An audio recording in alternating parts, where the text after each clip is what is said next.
আমাদের আজকের এই নতুন ব্যাখ্যামূলক আয়োজনে সবাইকে উষ্ণ স্বাগতম জানাচ্ছি। আজ আমরা খুবই গভীর এবং ইন্টারেস্টিং একটি টপিক নিয়ে আলোচনা করতে যাচ্ছি। মূলত আমরা দেখব ইসলামী আইনি কাঠামো বা শরিয়া কিভাবে গুরুত্বপূর্ণ অপরাধগুলোকে ক্যাটেগরাইজ করে এবং সবচেয়ে গুরুত্বপূর্ণ বিষয় হল কিভাবে এটি বিচ্ছিন্ন কোনো নিয়মের বদলে একটা বিশাল সমন্বিত সিস্টেম হিসাবে কাজ করে। তো চলুন কোনো রকম পক্ষপাত ছাড়াই মূল সোর্সগুলো থেকে সরাসরি এই বিষয়গুলো আজ এক্সপ্লোর করা যাক। আজকের এই জার্নিতে আমরা মূলত যে পয়েন্টগুলো কভার করব তা হল 4 জন সাক্ষীর বহুল আলোচিত নিয়ম, কিছু অকাট্য প্রমাণ ও ব্যতিক্রম, ধর্ষণের মতো অপরাধের আইনি দিক, শাস্তির লেয়ার্ড কাঠামো, হার্ড কোডেড বনাম ইজতিহাদ ভিত্তিক আইনের পার্থক্য এবং পরিশেষে পুরো বিষয়টাকে একটা সমন্বিত সিস্টেম হিসেবে দেখার কনসেপ্ট। প্রথমেই চলে যাচ্ছি আমাদের প্রথম সেকশনে 4 জন সাক্ষীর নিয়ম। এখানে শুরুতেই একটা বিষয় একদম ক্লিয়ার করা দরকার। সোর্স মেটেরিয়াল কিন্তু দুটো জিনিসকে আইনিভাবে পুরোপুরি আলাদা করেছে। একটা হলো জিনা, যা মূলত দুই পক্ষের সম্মতিতে গোপনে করা একটা অপরাধ, আর অন্যটা জিনা বিল জাবার, মানে জোরপূর্বক বা সম্পূর্ণ সহিংস একটি অপরাধ, যেটাকে সোজা বাংলায় আমরা ধর্ষণ বলি। আইনি দৃষ্টিকোণ থেকে এই দুটোর বিচার প্রক্রিয়া কিন্তু একেবারেই আলাদা। এখন এই জায়গাটায় সবচেয়ে আকর্ষণীয় বিষয়টা হলো, অনেকেই মনে করেন 4 জন পুরুষ সাক্ষীর নিয়মটা বুঝি সব ক্ষেত্রে ঢালাওভাবে প্রযোজ্য, কিন্তু আসলে তা নয়। সোর্স খুব ক্লিয়ারলি জানাচ্ছে যে এই নিয়মটা স্পেসিফিক্যালি তখনই আসবে যখন অভিযুক্তরা অপরাধ অস্বীকার করছে এবং সেখানে জিরো ফিজিক্যাল এভিডেন্স বা কোনো অকাট্য শারীরিক প্রমাণ নেই।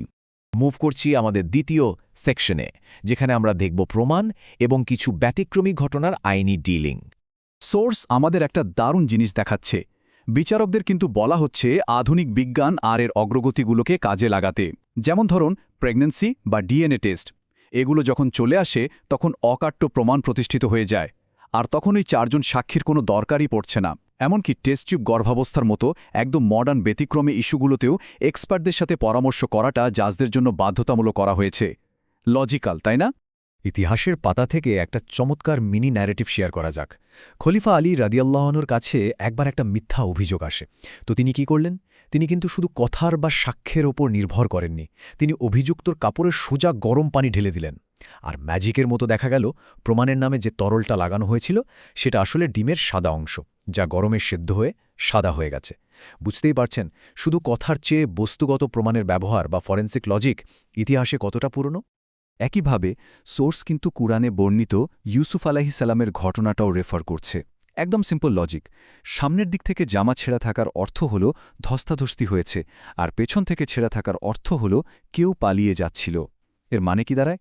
মানে হল খোদ ঐশী গ্রন্থই বিচার কার্যের লজিক্যাল ডিডাকশন এবং ফিজিক্যাল এভিডেন্স ব্যবহার করার পুরো বৈধতা দিচ্ছে। চলে যাচ্ছি আমাদের তৃতীয় সেকশনে, ধর্ষণের অপরাধ বা জেনা বেল জবর। যেহেতু এই অপরাধের সাথে সরাসরি জবরদস্তি, ভায়োলেন্স আর ফিজিক্যাল ড্যামেজ জড়িত, তাই সোর্স মেটেরিয়ালে আইনিভাবে এটাকে ডাকাতি বা খুব সিরিয়াস লেভেলের চুরির সমতুল্য হিসেবে দেখানো হয়েছে। এখানে 4 জন সাক্ষীর ওপর ফোকাস না করে বরং ভিকটিমের শারীরিক ক্ষতির মাত্রা, ব্ল্যাকমেইল বা ড্রাগ দিয়ে অজ্ঞান করার মতো সলিড প্রমাণগুলোর ওপর অনেক বেশি জোর দেওয়া হয়। এবার চলুন দেখি আমাদের চতুর্থ সেকশন, শাস্তির কাঠামো। এখানে আমরা দেখব কিভাবে একটা লেয়ার্ড বা স্তর ভিত্তিক শাস্তির কাঠামো তৈরি হয়। বিষয়টি কিন্তু এমন না যে একটা অপরাধ তাই একটাই শাস্তি, বরং অপরাধের ফলে হওয়া মাল্টিপল ড্যামেজগুলোকে অ্যাড্রেস করতে শাস্তিগুলো একটার উপর আরেকটা লেয়ার হিসেবে যুক্ত হয়। প্রথমে সমাজে ফাসাদ বা বিপর্যয় সৃষ্টির শাস্তি, তারপর স্পেসিফিক অপরাধটার নিজস্ব শাস্তি, আর যদি এর সাথে মার্ডার বা হত্যার ঘটনা থাকে তাহলে সেখানে কিসাস বা প্রতিশোধমূলক শাস্তিও অ্যাড হয়ে যাচ্ছে। এই ম্যাট্রিক্সটা একটু খেয়াল করি। অপরাধীর বৈবাহিক অবস্থার উপর ভিত্তি করে শাস্তির কনসিকুয়েন্সগুলো কিভাবে বদলে যাচ্ছে সেটা এখানে খুব স্পষ্টভাবে দেখানো হয়েছে। অবিবাহিত অপরাধীর ক্ষেত্রে ফাসাদের জন্য অঙ্গচ্ছেদ বা মৃত্যুদণ্ডের সাথে সাথে 100 বেত্রাঘাত এবং নির্বাসনের কথা বলা হয়েছে, আর বিবাহিত হলে বেত্রাঘাতের জায়গায় পাথর নিক্ষেপে মৃত্যুদণ্ডের মতো এক্সট্রিম সাজার কথা এখানে মেনশন করা হয়েছে। এখন বাইরে থেকে অনেকেই একটা সমালোচনা করেন যে ধর্ষণের শাস্তি মৃত্যুদণ্ড হলে তো অপরাধীরা প্রমাণ লোপাট করতে ভিকটিমকেই মেরে ফেলবে। তো সোর্স এটার কি জবাব দিচ্ছে? সোর্সের সিস্টেমিক ভিউ হল, একটা ফুললি ফাংশনাল ইসলামিক সিকিউরিটি সিস্টেমে এমন কোনো বিশৃঙ্খল পরিবেশই তৈরি হতে দেওয়া হয় না যেখানে একজন অপরাধী ভাববে যে সে খুন করে পার পেয়ে যাবে। মানে আইন প্রয়োগের কঠোরতাই মূলত ওই সাইকোপ্যাথিক মেন্টালিটিকে নিউট্রালাইজ করে দেয়। চলে এলাম 5 নম্বর সেকশনে, হার্ড কোডেড বনাম ডিডাকটিভ বা ইজতিহাদ ভিত্তিক আইন। এখানে দুটো খুব ইম্পর্ট্যান্ট টার্ম আছে। একটা হলো কথি, মানে যেটা একদম হার্ড কোডেড অপরিবর্তনীয় ঐশী টেক্সট, আর একটা হলো জান্নি, মানে স্কলারদের নিজস্ব ডিডাকশন বা ফিকি ব্যাখ্যা, যেখানে মানুষের ইনভলভমেন্ট আছে বলে ত্রুটি বা বায়াস থাকার একটা চান্সও থেকে যায়। সোর্স কিন্তু এখানে ঐশী পার্মানেন্স আর মানবীয় ব্যাখ্যার মধ্যে খুব স্ট্রং একটা সীমারেখা টেনে দিয়েছে।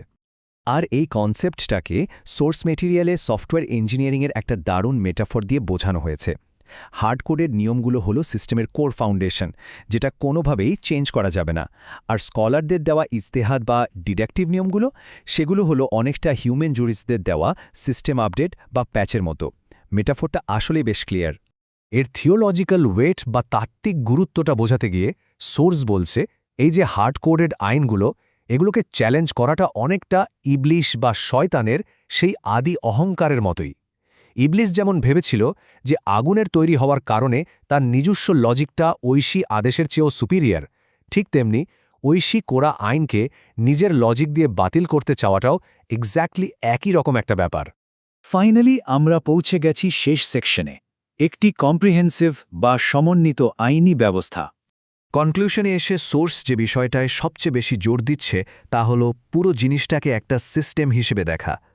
অনেকেই কনফিউশন তৈরি করার জন্য নির্দিষ্ট কিছু নিয়মকে আইসোলেট করে বা আলাদা করে দেখেন, কিন্তু ফাউন্ডেশনাল বা মৌলিক আইনগুলোর ক্ষেত্রে হানাফি, হাম্বেলি সহ সব আইনি মতাদর্শই কিন্তু এক জায়গায় ইউনাইটেড। পার্থক্য থাকে শুধু ওই ডিডাকটিভ ব্যাখ্যাগুলোতে। তাই ইসলামকে বিচ্ছিন্ন কিছু নিয়মের লিস্ট হিসেবে না দেখে একটা ইন্টিগ্রেটেড সার্ভিস বা সমন্বিত সিস্টেম হিসেবে দেখতে হবে। তো আজকের এই আয়োজনের একদম শেষে এসে একটা প্রশ্ন দিয়ে শেষ করতে চাই। একটা আইনি কাঠামোকে শুধু কিছু বিচ্ছিন্ন নিয়মের লিস্ট হিসেবে না দেখে যদি একটা কমপ্লিট কানেক্টেড সিস্টেম হিসেবে দেখা হয়, তাহলে কি ন্যায় বিচার বা জাস্টিসের পুরো কনসেপ্টটাই আমাদের কাছে একদম অন্যরকম একটা মাত্রা পায় না? এই প্রশ্নটাই সবার ভাবনার জন্য রেখে গেলাম। এতক্ষণ আমাদের এই বিশ্লেষণের সাথে থাকার জন্য অসংখ্য ধন্যবাদ।